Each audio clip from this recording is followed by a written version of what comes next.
Hello అండి, welcome to అదిరేటి రుచులు. ఈరోజు మన కిచెన్లో చాలా సింపుల్గా, ఈజీగా, టేస్టీగా సైడ్ డిష్గా చేసుకుని అన్నంలోకి సైడ్ డిష్గా చేసుకునే దొండకాయ ఫ్రై ఎలా తయారు చేసుకోవాలో చూద్దామండి. ఈ దొండకాయ ఫ్రై చపాతీ, రోటీలోకి కూడా బాగుంటుంది. అన్నంలోకి సైడ్ డిష్గా కూడా చేసుకోవచ్చు. ఒకసారి మీరు కూడా ట్రై చేయండి. ముందుగా ప్రాసెస్లోకి వెళ్దాము. స్టవ్ వెలిగించుకొని ఒక ప్యాన్లో 2 టేబుల్ స్పూన్ల ఆయిల్ వేసుకున్నాను ఇక్కడ.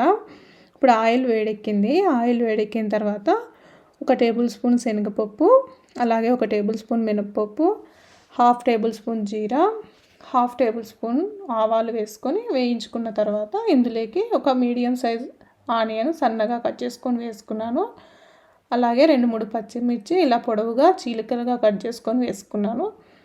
ఇది మంచిగా ఫ్రై చేసుకొని ఇప్పుడు ఫ్రై అయింది కదా, ఇందులోకి ఒక ఎండుమిర్చి తుంపేసుకున్నాను. అలాగే ఒక రెమ్మ కరివేపాకు వేసుకొని మంచిగా ఫ్రై చేసుకున్నాను. ఇక్కడ ఫ్రై అయింది కదా, ఇప్పుడు ఒక 1/2 కిలో దొండకాయ ముక్కలు సన్నగా పొడవుగా ఇలా కట్ చేసుకొని పెట్టుకున్నాను.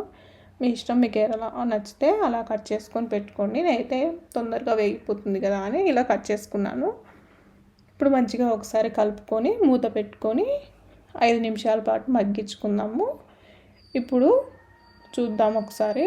ఇప్పుడు మూత తీసి ఇప్పుడు కాస్త మగ్గిపోయింది కదా, అందులోకి రుచికి సరిపడ ఉప్పు వేసుకొని, నేనైతే ముందు వేయను ఎందుకంటే కాస్త వాటర్ వచ్చి ఉడికిన తర్వాత వేస్తాను. తర్వాత అందులోకి 1/2 టేబుల్ స్పూన్ పసుపు వేసుకొని ఒకసారి బాగా కలుపుకుందాము. ఇది వేగడానికి ఒక 10 మినిట్స్ టైం పడుతుంది.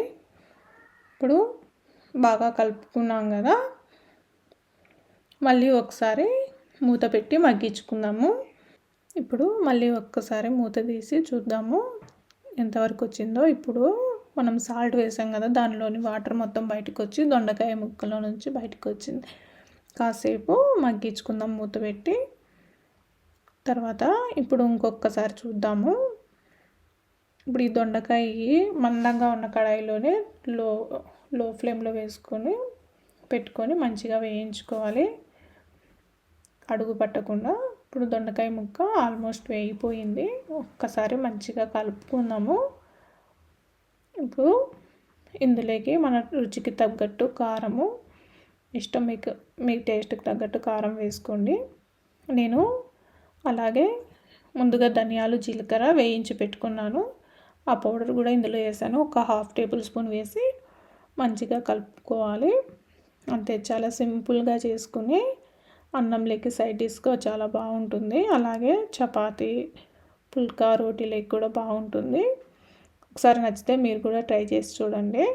మీకు నా వీడియో నచ్చినట్లయితే లైక్ చేసి షేర్ చేయండి. అలాగే సబ్స్క్రైబ్ చేసుకొని కామెంట్ చేయండి ఈ రెసిపీ ఎలా వచ్చిందో. Thank you everyone.